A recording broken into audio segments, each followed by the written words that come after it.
हिंजलेकाटु block खरीटा ग्राम पंचायत सरपंच श्रीमती पार्वती गौड़ तत्वावधान आम ओडिशा नवीन ओडिशा पंचायत स्तरीय सचेतनता शिविर और विकास कार्यक्रम अनुष्ठित होता। मुख्य अतिथि बीजेडी सभापति सुरेंद्र प्रधान, उपसभापति डी विश्वनाथ जोगदे। सम्मानित अतिथि गंतायत दलई, जिला परिषद सभ्य एल सुदर्शन, जिला परिषद सभ्या पाई गीतांजलि, युव बीजेडी सभापति मनोज सावत, नंदिक सरपंच कृष्ण चंद्र भोल, सारू सरपंच, अनेक सरपंच और समिति सभ्य सभ्या जोगदे। स्वास्थ्य विभाग, मिशन शक्ति विभाग, सूचना केंद्र, महिला और शिशु विकास केंद्र, भोटर सचेतनता केंद्र, कृषि और उद्यान विभाग समस्त विभाग कर्मकर्ता उपस्थित दीप प्रज्वलन होता। यापर समस्त अतिथि को उपढकन सह पुष्पमाल्य दी सम्मानित करा जायतिला। ए कार्यक्रम नंदिक ग्रामर कहानी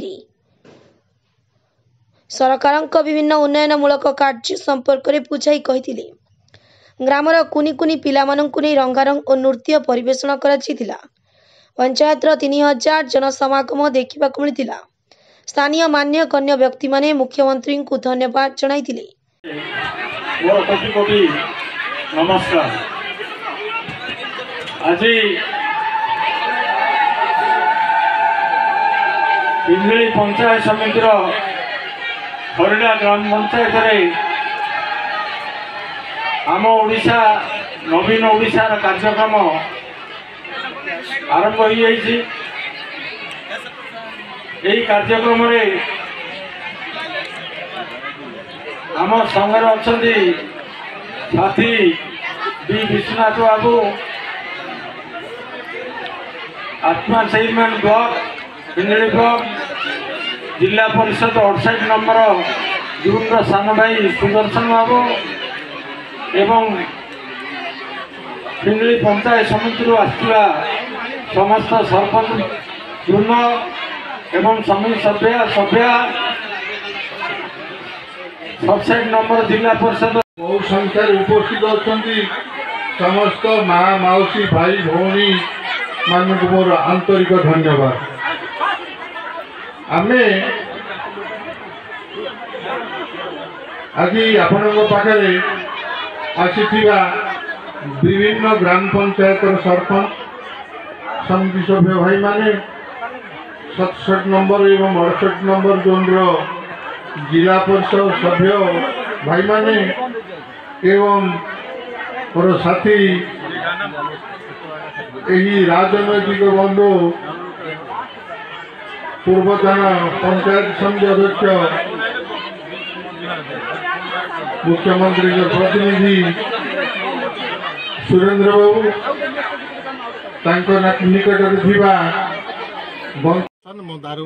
मो 68 नंबर जोन जिला परिषद आज खईडा ग्राम पंचायत आम अनुष्ठित होता। आम ओडिशा नवीन ओडिशा कार्यक्रम ये ग्राम पंचायत जहाँ उन्नति होता शिक्षा, स्वास्थ्य, गमनागमन, विद्युतीकरण, कृषि ये सब विषय नहीं आज आलोकपात कले। विभिन्न अफिसर आते, विभिन्न राजनेता आते, ये विषय नहीं कहले।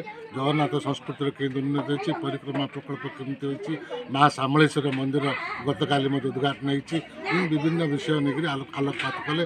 मिशन शक्ति कथा कहले, स्वास्थ्य बीएसवाई कार्ड कथा कहले, ममता योजना कथा लोक मान लोचन को निगला। जो लोक मैंने जापार नी कि लुचायित रोला जे सरकार बेनिफिट पाई पार नी से सचेतन करने आज ये कर्मशाला अनुष्ठित होता। नमस्कार, धन्यवाद। Odisha rural housing development corporation अध्यक्ष तथा गंजाम जिला विजु जनता दल आज मो ओडिशा नवीन ओडिशार कार्यक्रम खईडा पंचायत माँ कदे नवीनंर शासन कि भाव नीतिगत उन्नति कम चली उन्नति उपर समस्त तो पुंखानुपुंख भाव आलोचना एवं समाज को आवश्यकता जिन जोग जो नवीन धन्यवाद।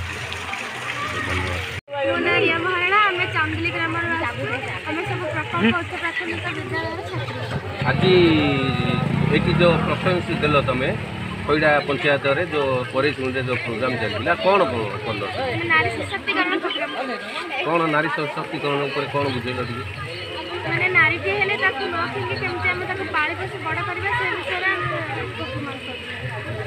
धन्यवाद। ब्रह्मपुर ज्योतिरंजन गौड़ रिपोर्ट संघर्ष टीवी।